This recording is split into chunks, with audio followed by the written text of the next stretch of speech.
Good morning, good afternoon, good evening, and welcome along to episode 102 of the Sofamanager Scottish Football Podcast. And this is it, ladies and gentlemen. This is the last time you are going to see our co-host John on UK British shores, Scottish shores, for that matter, for he literally right now is probably on a plane off to Germany, depending on how quickly Paul has managed to edit this together. No pressure. So of course, this week's podcast is all about our beloved nation Scotland and Euro 2024. So, some things to look forward to. We will have John's initial itinerary from the trip. So if we've got any, what's that Netflix show again? Like Red Deer, Deer Stalker, what was that? Oh, Baby Reindeer. Baby Reindeer. If there's any keen John fans out there that would like to catch up with him at some point, then this is the podcast to listen to. We'll also talk a bit about what we saw in the friendly at Hampden against Finland the other night. Make some group predictions as well. He's shaking his head for our audio listeners. We also have a special revamp towards Euro or and no doubt some other special surprises in there as well. If you do enjoy the podcast, remember, give us a like and a subscribe on YouTube or whichever audio platform you're following on. You can now find all our links through our social media pages on Instagram and Facebook. Instagram. No, Instagram. Okay, Instagram's the way to go. Watch the reels, that's the... Yes. Anyway, joining myself, producer Paul, and man who's marooned by himself for the next 2 weeks once John steals the rest of my friends, in various states of occupation of hotels, which we'll get to, around the country. It is the jubilant man himself. It is John. Hello, John. Hello, Paul. You excited about it? I think I'm more nervous than excited. Oh. But I'm sure we'll get into it. You'll be grand. Anyway, let's not waste a moment and let's get straight into things, shall we? Indeed. Right, John. No doubt the biggest sporting event of the weekend coming on the continent. It is, of course, Le Mans 24 Hours Week, which I know you're very excited about. Of course, yes. And the T20 cricket. Okay, shut up, John.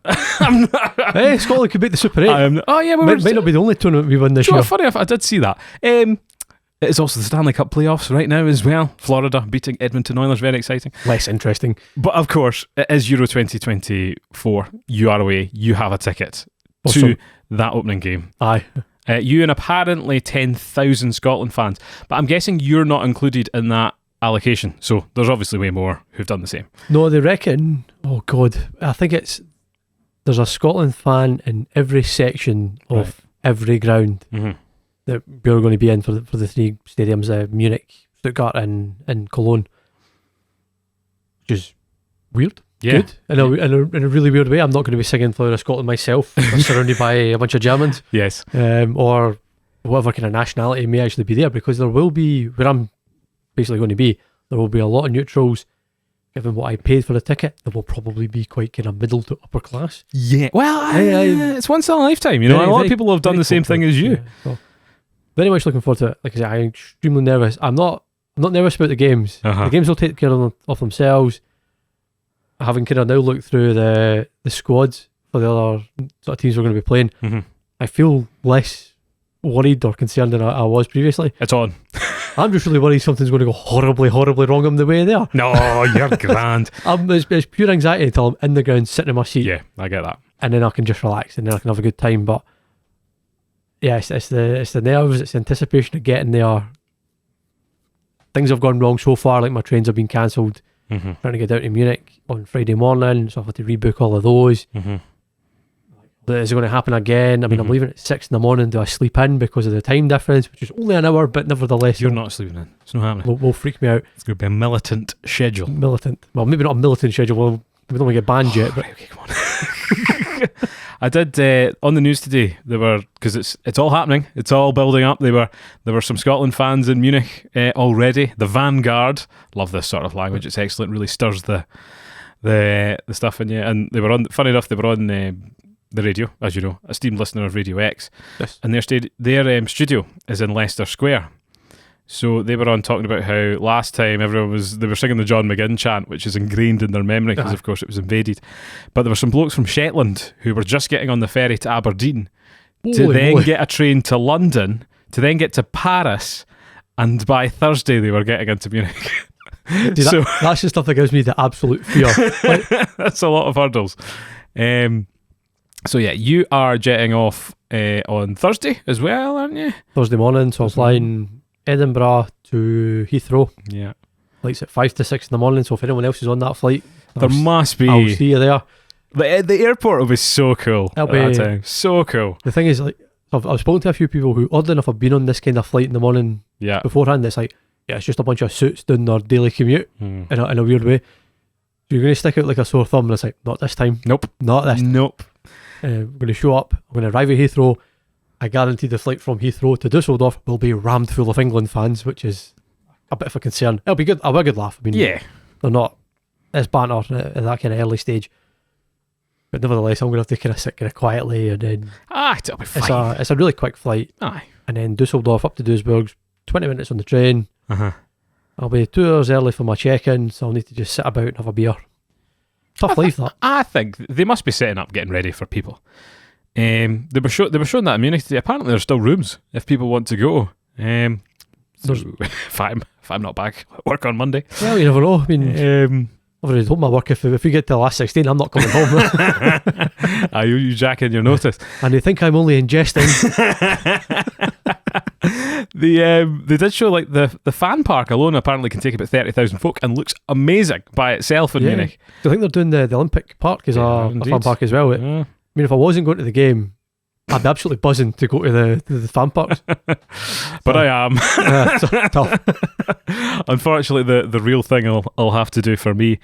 So you get in, get the hotel, get a good night's sleep under you, and then it's going to be a long day thereafter, isn't it? It is. It's effectively 24 hours on the go, so I'll need to get up about 5 in the morning. Not as if there's a motor race in France that'll be doing the same thing at roughly the same time a day later. Yeah, give or take. Well, I'm not doing 48 hours, no way. No. Trains at 6 in the morning, down to Munich. I think I'll get in around. You love your public transport at 6 in the morning. Yeah. Is it? I'll be like, I get in about kind of 12:30, 1 o'clock, roughly, into Munich. Should catch up with our friend Gary, who has booked his hotel at the correct dates for Munich. He was it July? July. So he booked some hotels for. If you're looking for a hotel in Cologne in July, give Gary a nudge. Surely, Sorry, some Germans are sitting at a booking desk at some random German hotel, seeing this, I don't know if the picture of a German Scotsman, not a German Scotsman, a ginger Scotsman comes through, and they're just like, you're that guy. The mistaken one, yeah? So that's unfortunate, but I'm sure he'll wriggle his way through somewhere. Sorry, Gary. Well worth a mention. But I will arrive around, but then I will catch up with Gary for a drink. I'll need to buy him a drink now as well.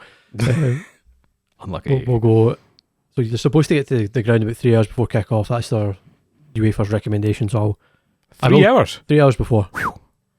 Nice to get through. There is quite a lot going on, like the opening ceremony. And then once you're kind of through, there's like an initial perimeter.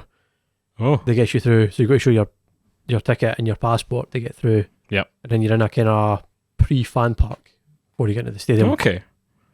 That'd be really good. You'll be able to get food, that kind of thing, and then kind of make your way actually into the stadium through the turnstiles. The stadion.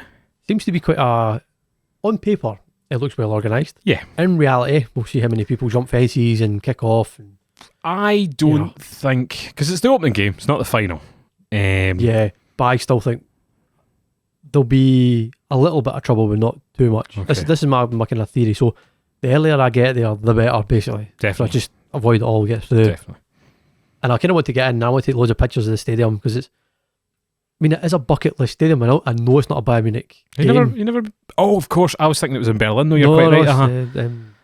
It's down in the Allianz Arena. No, hold on, John. I have my guidebook Trusted guidebook here, and you're wrong by calling it the Allianz Arena because, of course, there's no corporate advertising. All right, okay. If I flick through my book here, it's the Munich Football Arena. There we go. There, I think it's on that side. Oh, right, yep. Yes. The one that looks like a strawberry swirl. It's got some red things on it. Capacity. What capacity, John, do you reckon it has? For a seated game, it'll be 68. It's 66 according to the manual. Damn it. And very catchy. It's 14th of June, A1 versus A2, which is presumably Germany versus Scotland. Yep. Because this was published well at a before. weird time. Why would A1? They know Germany's A1. I'll get to this later. It's a rubbish book. Don't buy it. So it was on sale, actually. Shock horror. So, yes, it's also hosting the semi-final. Yep, that'll be one of the two. I think Round of 16. I think Dortmund must be hosting the other one. Must be. So I'll come back to my book later on. And of course, if you want to see any of these photographs, they'll all be posted to... hopefully the Instagram channel. Sorry, John. What was that? Hopefully? Word? Where was the affirmative? At some point. I think it's... Again, the anxiety is batteries on my phone. Well, if you're away for that long. You are allowed a battery pack with you, which is apparently quite unusual for UEFA tournaments. This is something they're kind of allowing. Mm-hmm. So I've had to buy like the smallest battery pack I can kind of get a hold of on... Are they limited by the size you can get? On Amazon. So it has to be the same size as your phone, give or take. So it can't be any bigger than that. It can't be too thick, so it can't be like a heavy kind of battery pack. Right. So you're really kind of hamstrung. Yes. And then again, I've got like wireless earphones, Beats earphones. Not sponsored, but we'd like to be. Not sponsored, yeah. I can't take them with me because that's another kind of thing you're trying to kind of carry through the turnstile. So I've now had to buy wired earphones, which I can't remember the last time I owned a pair of wired earphones. It felt kind of weird. Do you know what, buying John? them. I find that the funniest thing because literally everything at this desk is wired. plugged in to something. Wired's the way to go. Do you know what, funny enough, I joked and jested about Le Mans 24 hours earlier, but when I went a few years ago, we had the same problem because we were camping in a tent. So I bought, it still works to this day, the biggest battery bank I could get my hands on, 20,000 milliamp hours, which at the time would have charged your phone, I think actually 5, 6, 7 times. Modern phones have bigger batteries now. But I remember just slamming the brightness on my phone to as low as it could possibly go. Airplane mode. Basically memorising where the camera app was and then just going from there. So again, you'll be fine. You'll be fine. And there's plugs in Munich that you'll just be able to this is up to a bar. As long as you've got all your adapters, hopefully. We kind of take off on tangent here. The good thing about buying the brand new iPhone 15 is the USB-C charger. Oh, right. So universal. The power bank I have is a USB-C, so I can like literally just turn the plug around and your charge the bank against any kind of USB socket, and then vice versa for the phone. Charge the phone. I'm like, who knew? That's actually quite handy. Like, so if John goes AWOL, we're not to be initially too concerned. No, just try to it may just be a battery Just issue. try to charge my phone. Don't worry about it. So yeah, another 24 hours, then be worried. That's you're there. You're at the match. You're done with the match. What's the plan? The game should finish the back of 11. Back of 11? Yeah, well, it's a 9 o'clock kickoff local time. Right. 8 o'clock in the UK. Okay. Which again is kind of thrown me off a little bit. I'm going to be really, really tired when the game kicks off. Funny enough, there's a leaving night out at work, so I'm going to Whitburn's finest Indian curry house. Yes, apparently that does exist. There is one. I think there must be. Apparently it is quite good. So I'm going to have to rush home from there. Hopefully nothing too spicy to ruin my journey to sit down and watch it. So, and then you're again back on a train, presumably at 6 the following morning. No, 3:30 in the morning. Ouch. I'm going to be hanging around. I'm hoping to get when back. When you say hanging, do you mean like in more ways than one? Okay. What if I rope? John, I'll be so tired. I'll just be done. I might have to censor that as well. I don't know. the intention is like, again, game kind of fishes back 11. It shouldn't take too long to get back into the city centre. Yeah, that's where the kind of main train station is as well, which is handy. Everything's really central. That if there's a bit of kind of atmosphere, like say Scotland get a not terrible result, should be quite a lot of Scotland fans back in the town centre, city centre. Could be a good atmosphere for a couple of hours. Yeah, maybe get another kind of drink or two. Critically, I'm hoping there's a 24-hour McDonald's just to keep me going. There'll be some finer stuff. There'll be loads of stuff going on. Yeah, I mean, there'll be a party festival atmosphere, especially if Germany won as well. Massively, and there's always good nightlife in Germany anyway. So I think all of that bodes well. They kind of keep me going for the train back. Yeah, which is another 5.5 hour jaunt back up during the night. Get back into Duisburg about that'd be nearly 9 o'clock in the morning. So I'll be there for breakfast. Can you imagine? That'd be so cool. I'm The literally people gonna, at the hotel will just see this guy step through, like, you've got tickets to the actual, because they've been buzzing that you got tickets to the game as well, I think, as well. I'm going to come through that door at 9 in the morning in the hotel with my See You Jimmy hat still stuck to my head, and just go straight for breakfast and see what the reaction is. Oh, it's good for the story dreams. Hopefully as well, there will be still a bit of podcasting happening when John is in Germany.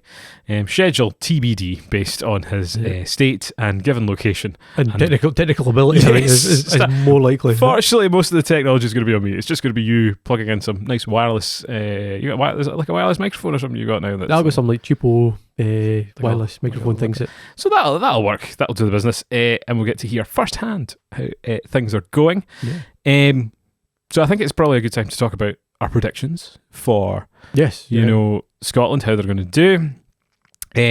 We did go to the friendly against Finland the other night, being avid members of the Tartan Army. Yep. Where do you think that performance puts us in relation to this performance? I know you've got a lot of statistics and information, particularly about Germany, Switzerland and Hungary, which will be helpful to our viewers and listeners. By statistics, I mean I've written down the team lineups and where each player plays, so that's the limit of the technical knowledge. I mean, where do you start? Gibraltar is the away game. You can't read anything at all into that game, in my opinion. A lot of changes.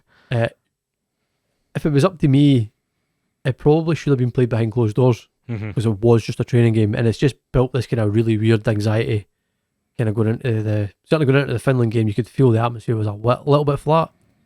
To start with, I thought it was a bit kind of. Bleh. I was thinking about it the other night. I don't think we actually chanted "We'll be coming down the road" at all that game. No, there wasn't an awful lot of singing. No, like I said, the atmosphere was just a wee bit. A lot of clapping. Chings. A lot of clapping. The guy next to me. Poor guy. Hopefully he's not a listener or a viewer. The sort of the most raucous would have been Craig Gordon coming on for his 75th cap. I said to you at the start of the game, wouldn't it be nice? Wouldn't it be nice? Out of, a bit of nostalgia, a bit of, as a sort of thank you, a sort of almost testimonial, and we're like, Steve Clark's never doing that. He's not the kind of sentimental guy, as it transpires he is a little bit. But then when we listen to the radio on the way back, stuck in the traffic that we always get stuck in because we're absolute fools and we never learn from the same lesson twice, he was quite sentimental about it. He's like, if you stay in my squad, you're going to play that game. And I was like, that's a style of Steve Clark that we've never seen before. I don't blame him for the first goal. I do still think the second one was a penalty. So, but again, I don't think that takes away from the match. I think that's those two goals happened. You can almost ignore that. Absolutely. I mean, like I say, the Gibraltar game, forget about it. Finland game, the critical bit or the critical part in the Finland game was the sort of 20 minutes when we got our 2 goals. As you could tell that we stepped up the pace significantly more than what we did in the first half, and that's the kind of pace and directness you would expect actually going into the Euros tournament.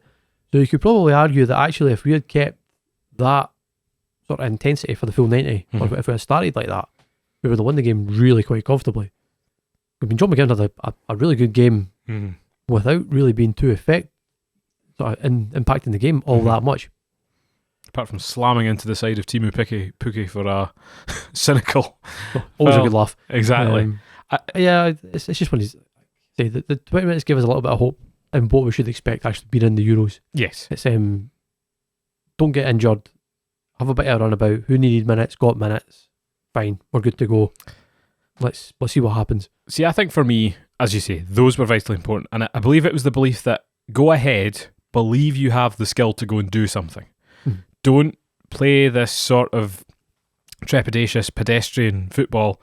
Go for it, because you can do it. You have the ability. You've got the players, and if they do just push on a wee bit, and the problem is it's been a while since we've seen performances like that. That was their first win. Well, the Gibraltar was their first win in like 6 or far too many games, something like that. It was they've had in amongst that, they've played some of the best teams in Europe. Yes, which has to be a wee bit of an asterisk beside it. I mean, you've played France, you've played England, But you are also going to come up against teams. You are going to come up against these kind of teams, particularly in the tournament now. I mean, you're coming up against Germany, and then we'll kind of come on to Switzerland and Hungary later on, who I think are more our level. Having kind of looking at their squads and stuff like that. Yeah. I think I was nearly laughed out of work today for proclaiming that Lawrence Shankland might now be our third choice striker.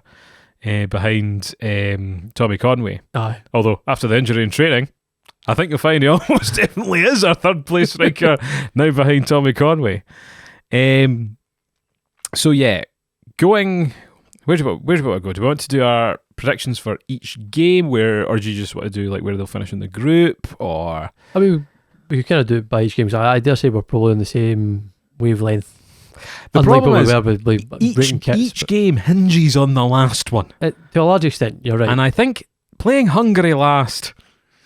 There's a hell of a lot of pressure on that game. Yeah, I don't like that, because they're arguably the weakest opponents. Now, they have performed well in recent tournaments, probably over and above what people will expect. Yes. Switzerland are not the force that they once were. No. What I would say is the Germany result is relevant. I think Germany will win all 3 games in their group. Oh, yeah. It'll be 3 out of 3. They'll get 9 points. They'll be comfortably first. They'll play England, hopefully in the last 16, and get rid of them, which would be very, very funny. They've still never won the Euros, have they? No. That Joe, the one interesting thing about this book was the history, because I never realised it actually started as basically 4 teams, and then sort of grew and grew. And even then, in the sort of late 80s and early 90s, it still was not a big tournament. It must have been sort of Euro 96 when it was England. Yeah, was probably when it really kind of rose. Massively expanded. Russia actually did quite well as USSR back in the day. Yugoslavia must have done. I think they thing at that time. Definitely got to a final. England still never won it. So that is very interesting. If we can get a draw from that first game, fantastic. The thing is, we were there for the Spain game. We've seen it happen. Yes. If they can nick a good goal and get the lads pumping, Callum McGregor was on the radio the other day and they were saying, like, you nervous about it? I said, well, in our younger days we would be nervous about it, but when you get a bit older you realise this is a massive opportunity.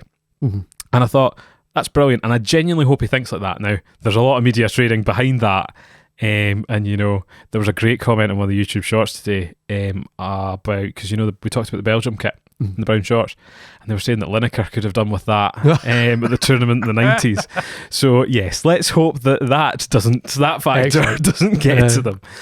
So that was very witty. And again, if you do enjoy the shorts, leave a like and a comment, because we think they're pretty good and pretty funny. I'm going to be more optimistic and say a draw. Right, because I do think we need a winner and a draw. All but guarantees finishing third at the very, very least. So if you like I say, the Germany game's a free hit. There's no pressure on us. There's loads of pressure on them. There's loads of pressure on them. You just don't know. Opening game of a tournament, and literally anything can happen. And they've been unproven in competitive. They haven't played a competitive game. Funny friendly results recently, by the way. I mean, they've hardly played any competitive. Well, they haven't played any competitive games, I reckon. Like, properly checking, since the World Cup qualifiers. That's mad. Or potentially the Nations League, which you can argue whether they're really competitive. Well, not for them, because there's nothing at stake, really, is there? They're always going to be in the top league. So you go into that, you go, right, fair enough, free hit. Then you come into the Switzerland game. Now, as we've kind of alluded to, I've kind of went through the Switzerland squad and kind of looked at it, compared to what we have, not a lot of difference in terms of who plays at what level and where. They're more kind of scattered over the continent, quite like players in Germany and France. Most of our players they're all in England basically. But they're playing off teams that you would go, oh, okay, there's a kind of like for like, really kind of in there. So yeah, I'm a little bit more confident having kind of looked at that than I was previously, just thinking, oh my god, it's Switzerland. And you think about Jan Sommer, you think about Shaqiri, who's now playing at, what was it, Chicago Fire. Is he? Are they? Do they still exist? Yes. So somehow, like, calling up Lewis Morgan doesn't seem so bad. I do worry about that call up though, in that I wonder if Steve Clarke's panicking a wee bit and thought to himself, I don't have what I need here. Potentially, if you got Forrest on one side, you would, if you're going to really go for it. Must be a huge slap in the face to Forrest. Why though? I mean, they would have to. I thought they played kind of opposite sides to each other. I know, but like at a tournament like this, you'll play whoever, wherever, really. Maybe. We'll see what happens. We'll see what happens to the team. I don't know. Forrest might still be ahead of him. Again, I don't know. I mean, the really kind of funny thing, I'm quickly looking through my notes just to make sure I'm getting the right guys here, but Shaqiri plays for Chicago Fire, and there is a Hungarian who plays for Philadelphia Union called Daniel Gazdi. Never heard of him. No, neither have I. So good sign. Yes. Positive. Yeah, but have they heard of Anthony Ralston? You know. No, they might have. He laughed in the face of Neymar. Everybody's. Oh, okay. Come on. Man. I mean, well, I'm kind of jumping between the two. Well, Switzerland first. I mean, like, well-known faces. Jan Sommer. I think everybody kind of. Is he still on the go? Yeah, I mean, he'll be a fair age, but still an incredible goalkeeper. Grant Xhaka, is he Swiss? So Xhaka's still there. He's all but unbeaten with Bayer Leverkusen. Apart from the Europa League. Anyway, sorry. He's coming in good form. The only other guy I really properly recognised was Mbolo, who always seems to sort of show up at tournaments for them. Real. Who plays for, I think he's at Monaco at the moment. All right, okay. Then I was kind of struggling for names beyond that. There's obviously Fabian Schär, who's at Newcastle. I mean, just kind of go for the legs a wee bit on that guy and you'll be fine. He'll hobble off injured. I don't think we have any insider info. I don't think there's any Newcastle. Well, John Carver maybe still has some connections that he's utilising. You never know. I will always go back to my favourite John Carver moment. Was being down. I went to a Newcastle away game at Southampton. They got beat 4-0, but before the game, I thought, who was in charge? I think Pardew must have been in charge. John Carver having a right good go, like a rammy, with a bunch of Newcastle fans, like during the warm up. Yeah. Just kick it off. That's not the world's best idea, is it? Absolutely brilliant. What a laugh. I beat 4-0 St Mary's. There's your John Carver moment of the week. John Carver moment. More next week. Brilliant. Oh, what a character. Like, I mean, I love him. He's great. It's quite an interesting one. I mean, yeah. There's a few Bologna players, so if we had Lewis Ferguson, whether there'd be a bit of an inside track with those guys. Yep. Again, names I didn't really recognise all that much. So, you know, there's a chance. It's a wee bit better looking at it and going, okay, these guys aren't scary individuals. I was going to say scary foreigners and sound like Nigel Farage there. That's a bad move. You know, was it? We didn't play them at Hampden last time. Was it Czech Republic that? Czech Republic in Croatia, I think. So the thing about that is, you know, you look at Czech Republic and Switzerland on paper, probably kind of similar-ish. Yeah, similar. I would surprised to say Czech Republic probably still had one or two players that were more well known. Like the other few players. The Hungarian squad, Christ almighty. I recognise one name in Dominic Szoboszlai. Yeah. Who's at Liverpool. Is he? Well, good for him. I struggled after that. Literally none.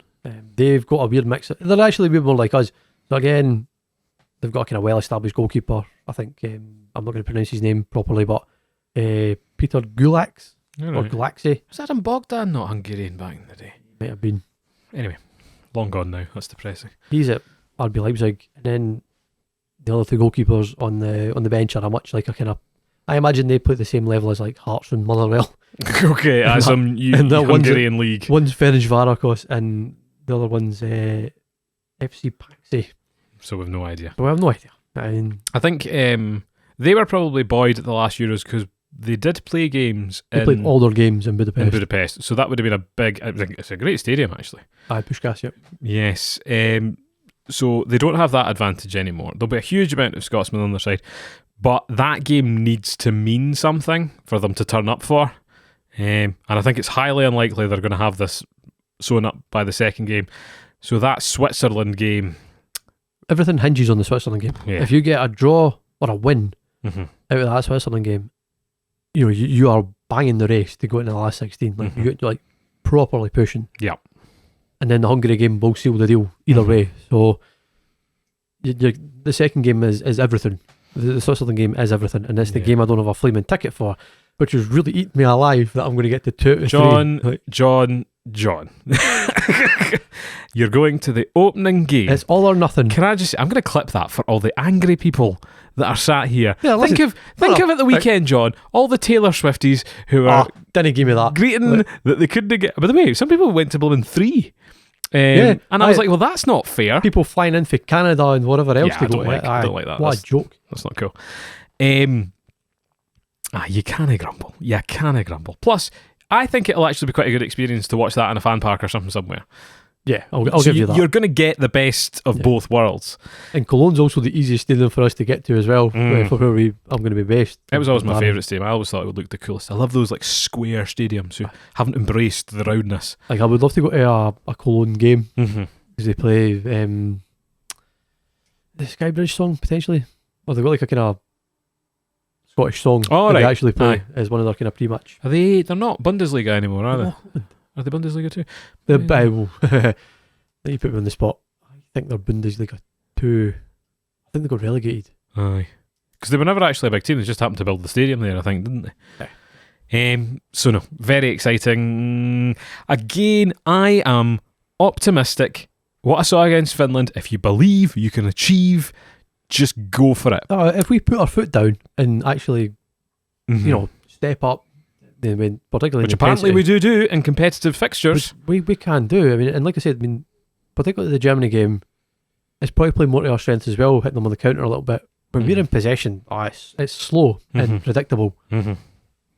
If that is kind of taken off of us, we're not necessarily in control of the game, it might make a big difference for us as well. Yeah. It's more a kind of Steve Clark tactic to kind of sit back, be defensive, and then just kind of sort of push forward. As we did against Denmark's probably the best example, actually. The kind of that goal for Che Adams, was it the winner? Aye. I think sensational. It's one of the best Scotland goals ever scored. Yeah, looking at it here, Denmark, Slovenia, Serbia, England is their group. It's probably a bit of an easier one for England, although that Iceland and Bosnia hasn't exactly filled them with confidence. Oh, absolutely not. I mean, again, I've kind of went through the England squad. I dare say we were going to touch on that anyway. Yeah. Coming up in conversation. Having kind of spoke to a couple of contacts south of the border. Secret agents south of the border. South of the border. I don't want to associate myself with them. Well, I'll speak to them in July. How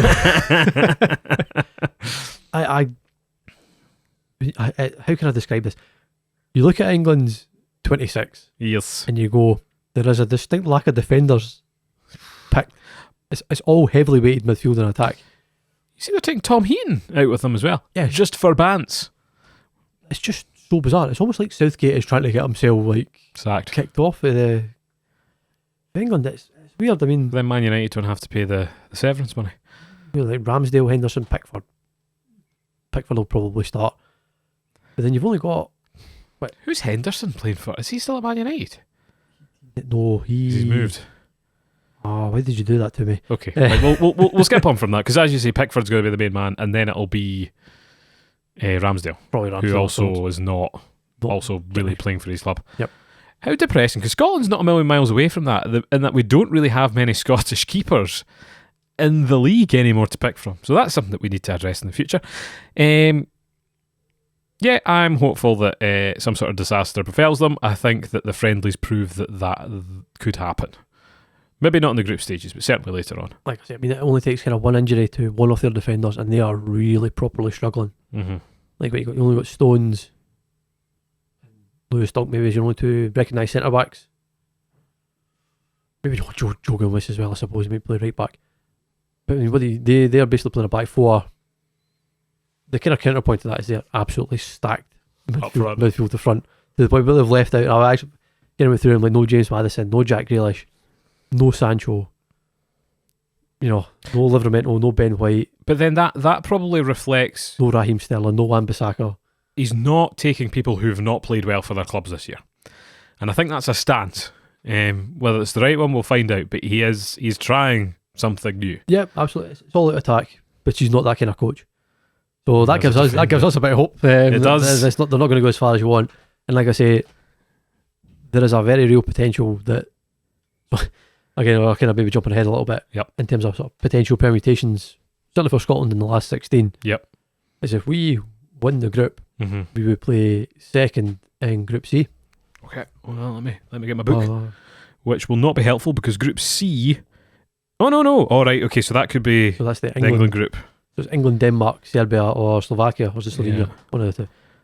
Oh yeah, runner-up Group C, and if we finish runner-up, we'll play second in Group B, which is Spain, Italy, Croatia. Italy. Now Albania. Did you know Albania got beat by like the Faroe Islands or something in qualifying? They did, and yet they still qualified. That was another interesting thing about this book. There were some awfully bizarre results. Albania were a really tough group when you look back at it. Really tough group. Oh, we did. Oh, where is it? I can't remember, but yeah, Faroe Islands got a result off them. I was like, why was no one speaking about this? Yeah, this is it. Usually at the time, I was like, that's massive, and they still qualified. I mean, there is basically no good way for us to get into the quarterfinals. If we're going to do it, it's the winner's path, John. If you win Group A, you know, you're going to be playing the runner-up, and it will one of England or Denmark, I imagine, out of Group C. You finish runner-up, you play second in Group B. It will be one of Spain, Italy, or Croatia. We've done Spain before. We'll do it again. Aye, We'll do it again. we'll make Rodri cry. Aye. You know, But we can, and we know we can. We've got listen, that in them, and we should have beat them away from home. But Yeah, apart from the refereeing farce that game was, for all my fellow Anoraks out there, if you finish third place, you will play a group winner. Are they still doing this malarkey? Yeah. This is how Wales and co got so far. So in their one season of basically- glory, when we were the only blimmin' home nation to not go. miss out. How daft that was, eh? Anyway, Odd enough about Republic Island. so we still qualify for third.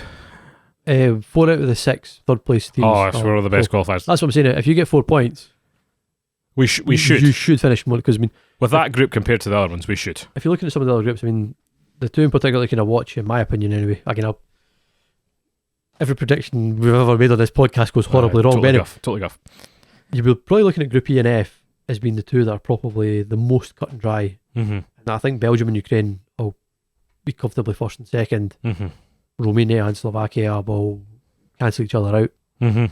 So there probably won't be a good third place finisher in there. Group F is Portugal and Turkey, I reckon, will be the top 2 teams there. Mm-hmm. The Czech Republic and Georgia may well, again, cancel each other out Okay. and be only finishing a point each. This is getting like Eurovision, all these Baltic teams. That is, it's a bit surprising, just the amount of kind of countries that are involved. Yeah. It's scary looking at it.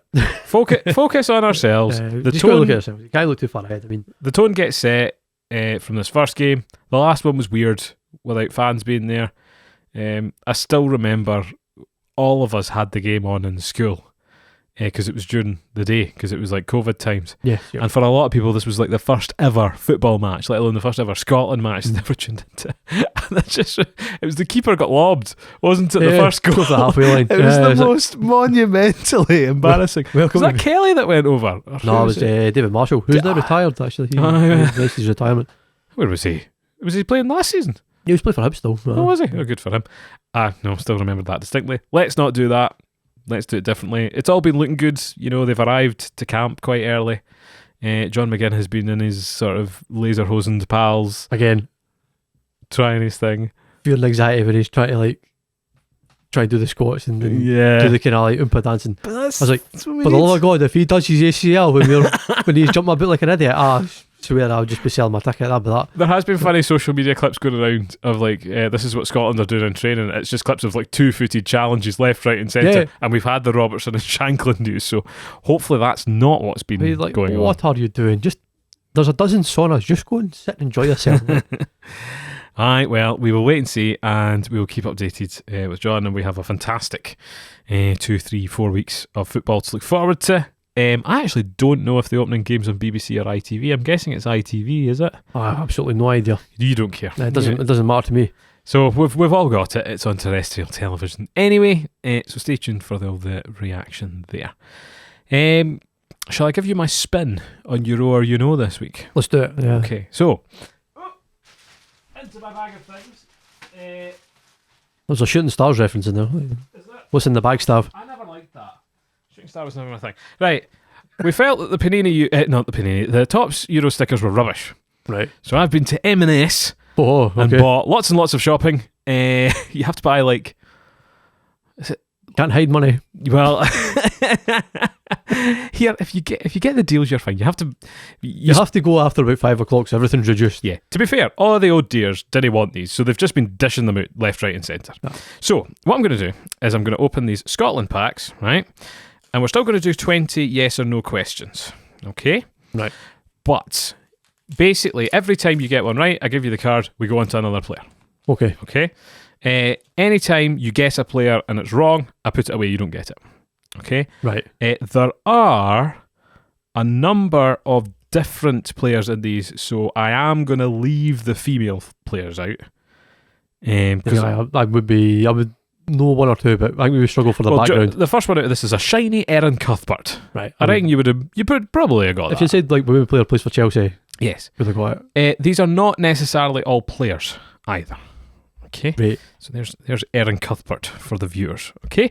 Right. 20 questions. How many people can you get? Go. Do they play in the Scottish Premiership? No. Damn it. So they must play in England. No. Oh. Must be Lewis Ferguson then. No. Damn it. They're not all players. Oh no, that's even worse. So it must be a stadium location?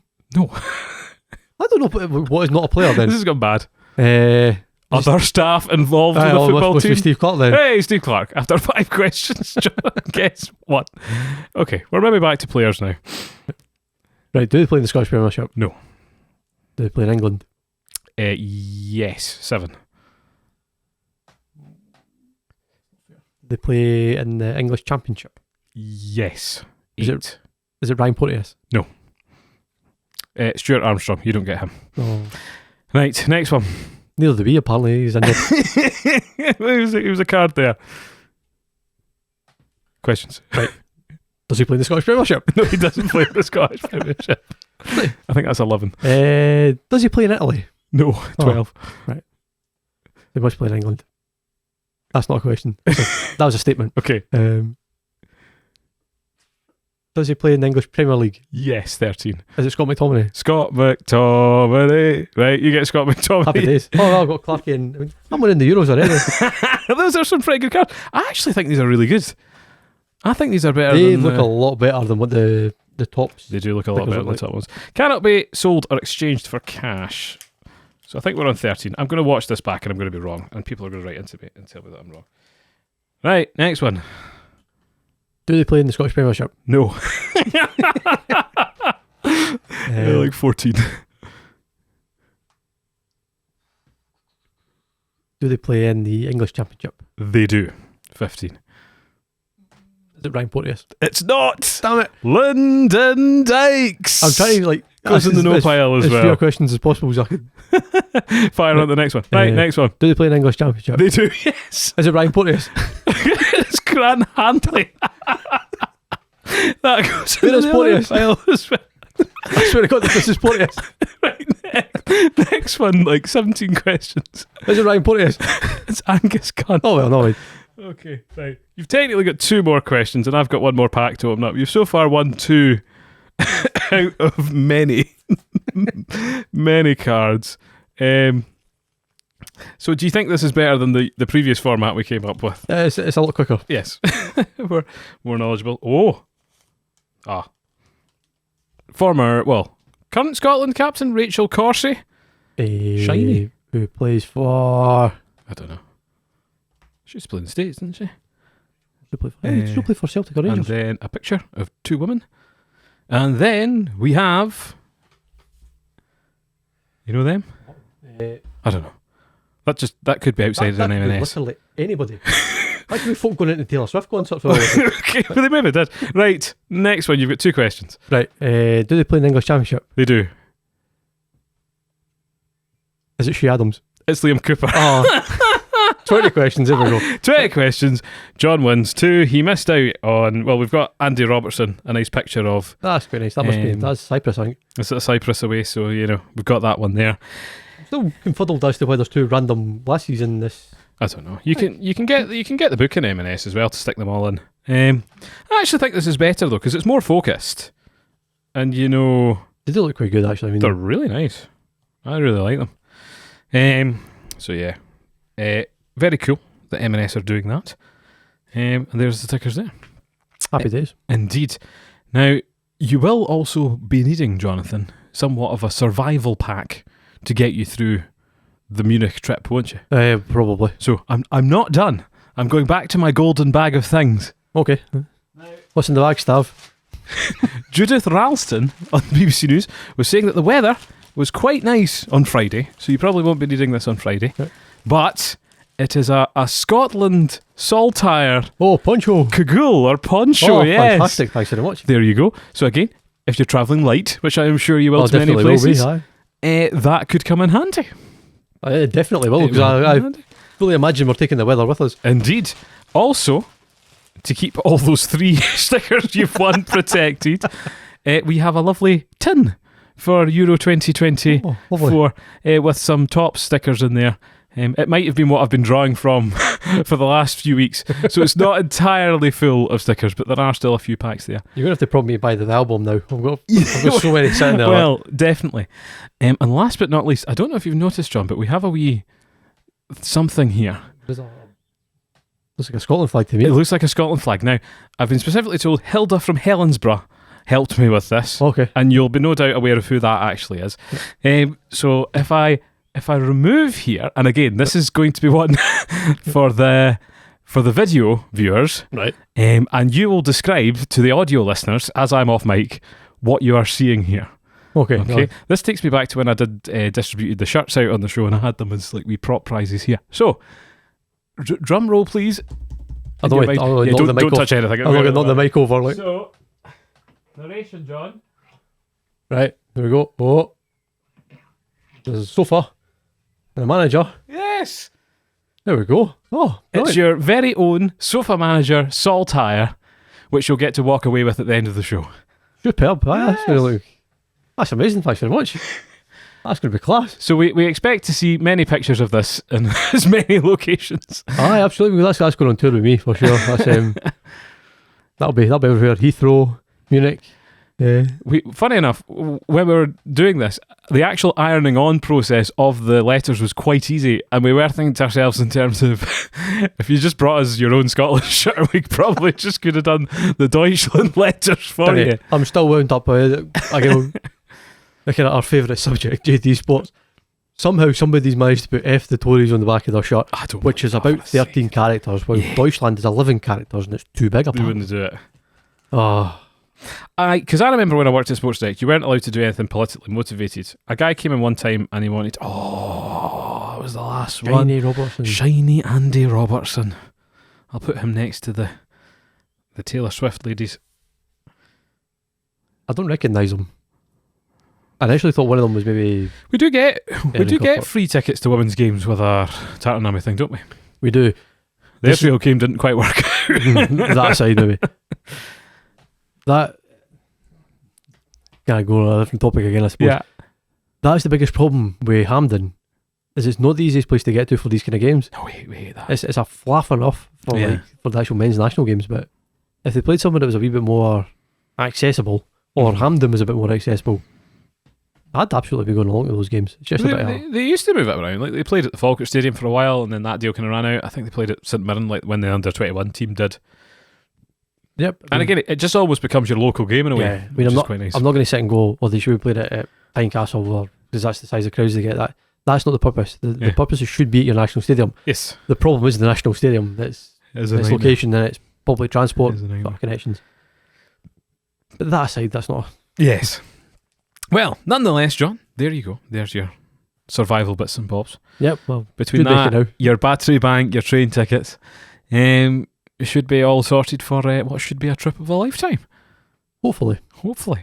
I'm staying level-headed. Oh dear. Well, we'll definitely see how that goes. Yeah, I mean, there's a few other things happening in between as well. I mean, I'm going to be going to, where are we at? Dusseldorf, or SC99 against Fortuna Dusseldorf 2. The only reason I know Fortuna Dusseldorf is they were my logo in FIFA Ultimate Team, because they would just assign you one. Aye. And Fortuna was quite cool. So it's nice to know they have a second team that's on the go doing all right as well. Yep. And then VFL Bochum 2 against Cologne 2. Right. So there's kind of pre-season friendlies beginning to kind of creep into the calendar. So they're setting up the reserve teams. If you're bored, get in between your actual fixtures. Your footballogy app is going to be ranking up, along with many other footballogists who are on tour.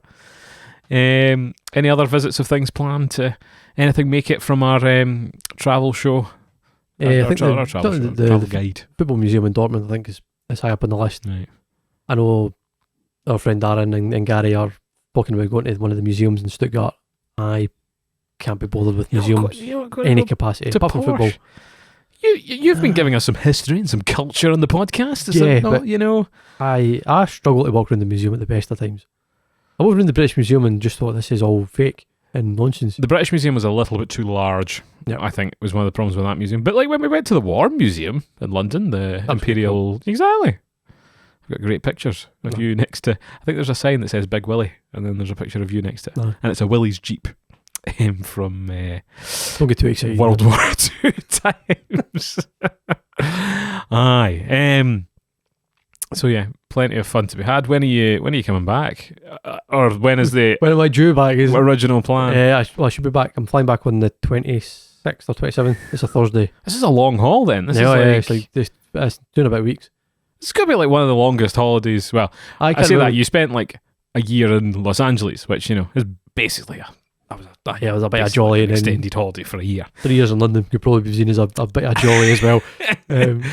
Jings. I think this is the first time I've taken a full 2 week break from work. That hasn't been a sort of changing jobs. Okay. Kind of break. So this is like I'm going back to the same job if I don't get sacked. We're not going up. It'll be fine. I'll be fine. As long as he gets his head down tomorrow. True. Oh dear. Yeah, that it's surreal. I don't know. We'll see how it goes. Yeah. And I'm sure we'll check in as we go along. We'll definitely check it as we go. In other news this week, my brother has not long walked in, who you have seen and heard before on our Falkirk FC season review. Revealed the new kits. Have you seen it yet, John? What are the thoughts? I've seen the release videos of it and stuff like that. I want to see it in person before I actually properly pass it. Looks alright. Embroidered badge this year instead of printed. As you say, change. That's a bit unusual. It's not unusual. It should be the de facto standard. You're right. I will buy it because I'm just compelled to buy things at the moment. You're a sucker. I am a sucker. I'm buying the Aberdeen kit this year. Regardless, no matter what it looks like. Well, no, I already know what the home one looks like. Oh, has it been released? Yeah, it's like the sort of checkered flag red pattern one, which is a bit of a throwback, isn't it? So when in Rome. When in Rome. Exactly. It's a funny time. I've never decided whether the releasing kits before the end of the season is better or midway through the summer or just before the season's a bit more exciting. Apparently there's a 25-minute queue at points today at the Falkirk Stadium. I was going to say Falkirk. So a lot of people are very excited about it. They're probably all trying to buy it before they go to Germany so they can wear it while they're there. Yeah. I've got all the last season, so I'll be wearing them. I mean, this is the best thing about this trip is like a solid 2 weeks of wearing football tops and not being judged. That's the best thing. The more obscure, the better. Well, this is it. Because this is your anorak. These are your people. I mean, I have a New Craig Hall Victoria one. I don't know if you've ever seen it before, but it's like it's like a beer, a pint of lager. All right, okay. So it's like the kind of like bubbles and then the frothy bit. All right. On top of the t-shirt. That's quite cool. I think that's going to come with me. Scotland stuff. Got a couple of training tops that I can kind of kick about and go for breakfast then. I was thinking the other day, because one of the Edinburgh teams did like a Pac-Man style shirt. That was New Craig Hall. New Craig Hall, right. And I was thinking the other day, I was like, I should have got that one. You can still buy them. Non-football league, non-league football shop. Uh-huh. I'm sure they still have them. Right. And they've got some other kind of weird... I might look that up. Kind of kits. Look that up. You have your pins sorted already for ahead of the game. Scotland, Germany and Scotland, Hungary. Yep. Yes. So I'm on the hunt for a Slovakia v Ukraine pin because I'm going to that game as well. Mm-hmm. I got the feeling that would be quite tough to find. I mean, you could buy them on eBay. They were getting shipped from Ukraine. That would... And costing a fortune to do so. Well, you're contributing to the cause, John. You know... I think it's only fair. Oh, he's got his dynamo. Aye. I'll win my way on this thing. That was the most subtle action. I was like contributing to the cause, John. Sorry for audio listeners. He's just unzipped and he's exposed my Dynamo Kyiv away top. Yeah, his Dynamo Kyiv top. The home top's in the wash for when I can wear it to the game. Some boy. You got to support them. Quite right. That as a game we're definitely going to have to show up really early too, because I imagine the security operation around that will be outrageous. Yeah. Coming to my mind as well, my associate down in England, contact there, was basically telling me that the English FA or someone has released a series of fixtures marked as what the high risk fixtures are. I believe all of the England games are on it, as you would expect. Yes. Particularly the Serbia game. Yes. The Scotland-Hungary game is high risk as well. All right. Hungarians hate Scottish people. All right. Which, don't know why. They just don't like us. Fair enough. don't like you. No, No, we're not saying that to no, any. we are. You don't like us, we don't like you. I mean, that's the game. We're not inciting further UEFA high risk fixtures. You know, I just find that bizarre. I mean, if all the countries, like, it was some, you can Google it, it's quite bizarre. Like, I we stick remember out like a sore thumb. in France, it was England-Russia that kicked off, wasn't it? Marseille, yeah. Well, that would have been this time last. When would that have been? 8 years ago? Yeah, quite a while ago. So yeah, you can see why that has happened. Hopefully all good. I know that the last one in Germany went pretty smoothly and I think was a big success. They've done this before. I know in Munich they were saying like, oh, you all fill up. It's like, no, we have 7 million people coming for Oktoberfest. I think we can handle this. They'll be fine. I mean, there's 200,000 Scots expected to be in Munich. Yeah. Plus, I mean, they're talking about the number of Scots going to be in the city. There must be a huge amount of Germans that will be coming to Munich as well for the game. It's the same. Yeah. Well, they expect it to be the same kind of vibe. Oh, the vibes, John. Look at the vibes. But why the Hungary hate us? I don't know. You'll have to ask. Answers on a postcard. No, ask them. Hi, why do you hate me? You in the balaclava, why do you hate me? Like, oh, you Budapest, come over here. They won't appreciate that. Is it the Patriotic League? Something that is their ultras group. Oh, right. What's that? I don't know. Okay. They're the only country, I think, with like a dedicated ultras group. Oh, to the national team. That's the that's nice that Carthagians or something like that. Band together. I did see like merchandise wise, I think they've got some like Looney Tunes themed stuff. Which some countries have got it. We don't. Why? Well, I don't know why. What's the association? I thought it was a bit bizarre. Maybe it's more popular on the mainland than it is here. Who knows? But I don't know if you'll find out. You'll be taking pictures. I'm hoping for like swap meets and charity shops. I'm hunting for like really random football tops as we go. Well, again, I remember my experience going to Le Mans. It was all the model shops and stuff went out there with all this stuff. Yeah. All the websites that you would usually visit had like physical stalls. And I think particularly when you rock up in Munich, it's like the Champions League. It's all going to be sorted in terms of, Oh yeah, there'll be merch everywhere. Absolutely. Yeah, exactly. And it's hopefully not too corporate, and there's hopefully an opportunity for some other things. Again, once in a lifetime opportunity. In the prime of your life. Scotland team, hopefully in the prime as well. Prime of your life, God. Well, I'm going to say that. not all of you, like maybe, but the vast majority should be excellent, should be fantastic. We're very jealous of that experience. Good. Get stuffed. Anyway, I think that's going to about round us off for the podcast this week then. Yeah, we're tailing off. We're lagging here. Yeah, Joe, funny enough, we're usually able to easily go over an hour, but we're just smashing off. Which is not a bad thing. There can be a lot of waffle in there. So it's been nothing but good stuff. And again, if you have enjoyed the podcast, please do like and subscribe on YouTube or any of the audio platforms that you are listening on. It is available on all of them. Also, like our Instagram page for some amusing shorts, and continue to leave your funny and witty comments. Always appreciate on all of these. Yes, you're far more humorous than myself. Perhaps not Joke Man John over here, but nonetheless. So it is a thank you for listening from myself, Paul. Yeah, cheers guys, all the best. And we will see you in Germany. Auf Wiedersehen. Auf Wiedersehen. Ciao. Bye-bye. Bye. Tschüss.